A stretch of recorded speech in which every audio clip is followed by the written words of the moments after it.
Pemirsa, Badan Gizi Nasional kembalikan uang 311,2 miliar rupiah ke kas negara. Dari hasil penelusuran, 414 temuan satuan pelayanan pemenuhan gizi yang bermasalah.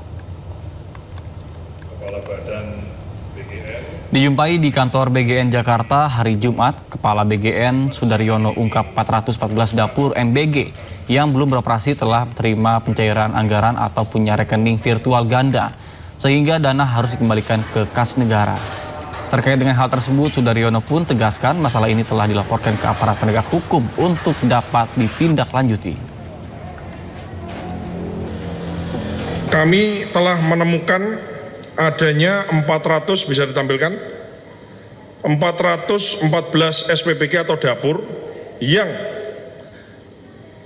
yang rekeningnya itu kemudian rekeningnya either double atau rekeningnya dapurnya nggak ada atau dapurnya belum beroperasi. Sehingga kami mengembalikan uang negara, uang rakyat sebanyak 311 miliar 206.295.184.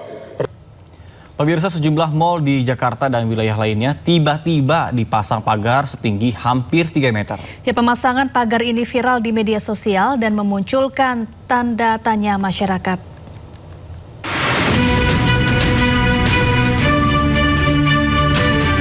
Pagar setinggi sekitar 2,5 meter terpasang di salah satu mal di kawasan Jakarta Selatan. Pagar terpasang tepat di dekat pintu masuk utama mobil di Jalan Raya Kasablanka. Saat ini pagar besi yang terpasang baru sepanjang sekitar 100 meter. Pagar didesain khusus dengan bagian atas menyudut dan lancip. Tidak hanya di Jakarta, salah satu mal di Bekasi, Jawa Barat juga memagari malnya. Seperti yang terjadi di mal di kawasan Pekayon Jaya, Bekasi, Jawa Barat. Terlihat pagar logam cukup tinggi memagari setiap sisi bangunan. Menanggapi banyaknya mal yang tiba-tiba memasang pagar, Polda Metro Jaya mengaku belum menerima pemberitahuan terkait adanya aksi massa yang diduga melatar belakangi pemasangan pagar pada sejumlah mal.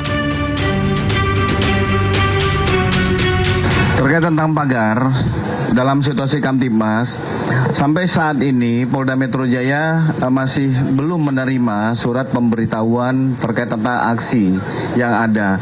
Tetapi tidak berhenti di situ, Polda Metro Jaya melalui Direktur Operasional tetap melakukan pemantauan secara dunia maya digital, yaitu melalui Dirres Siber termasuk Reskrim Kita akan melihat flyer-flyer ataupun ajak-ajakan. Ini hanya sekedar lempar flyer atau memang akan ada gelombang aksi. Kami juga akan berkoordinasi dari analisa perkiraan intelijen terkait tentang situasi terkini. Tetapi perlu kami sampaikan bahwa situasi sampai saat ini masih bisa dapat dikendalikan. Polda Metro Jaya juga mengaku sudah melakukan mitigasi awal apabila ada kelompok-kelompok yang mencoba membuat kerusuhan dan situasi tidak aman.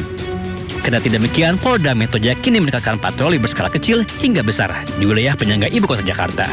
Tim Liputan iNews melaporkan.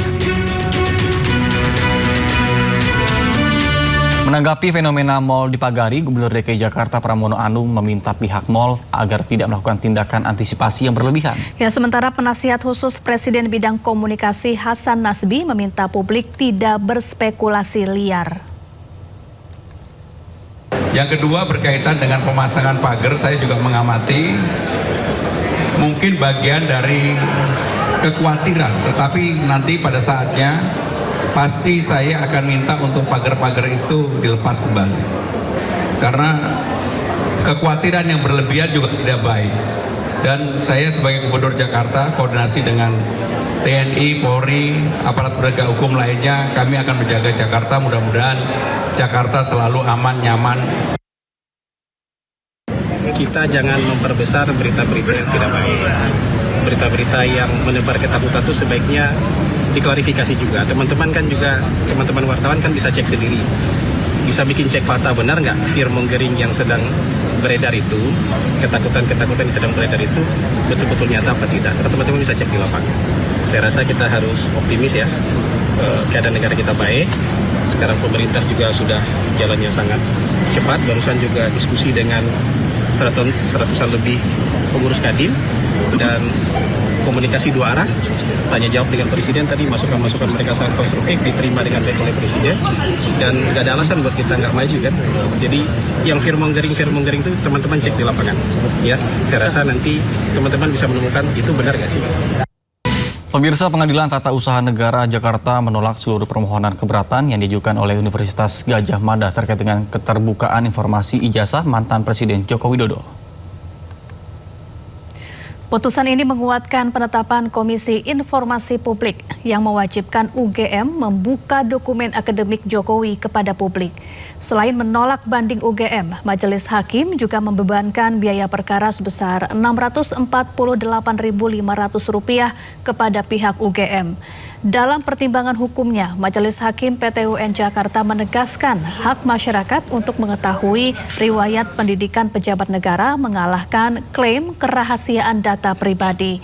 Hakim menolak dalih UGM yang mempermasalahkan batas waktu permohonan informasi serta alasan perlindungan data pribadi. UGM kini wajib menyerahkan dan membuka seluruh dokumen akademik Joko Widodo ke publik.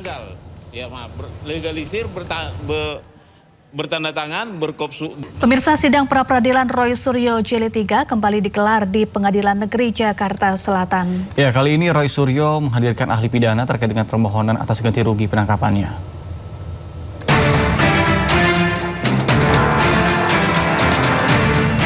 Sidang pra-peradilan Jilid 3 tersangka kasus ijazah Presiden ke-7 Republik Indonesia Joko Widodo, yaitu Roy Suryo, kembali digelar di Pengadilan Negeri Jakarta Selatan pada Jumat pagi.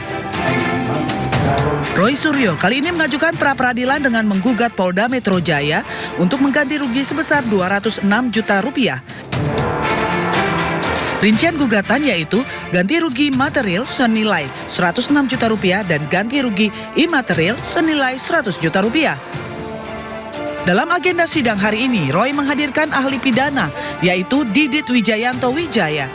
Menurutnya, Didit akan memberikan pandangan terkait kesesuaian permohonan ganti rugi dengan ketentuan dalam KUHAP. Pergantian atau soal misalnya ganti rugi itu apakah berkesesuaian dengan KUHAP yang baru ya gitu, karena KUHAP yang baru kalau saya tidak salah di pasal 173 itu ada ya gitu, dan nanti beliau akan menerangkan di pasal 1 juga ayatnya berapa kemudian apakah yang kita mohonkan itu sesuai atau tidak, itu yang akan kita pertanyakan.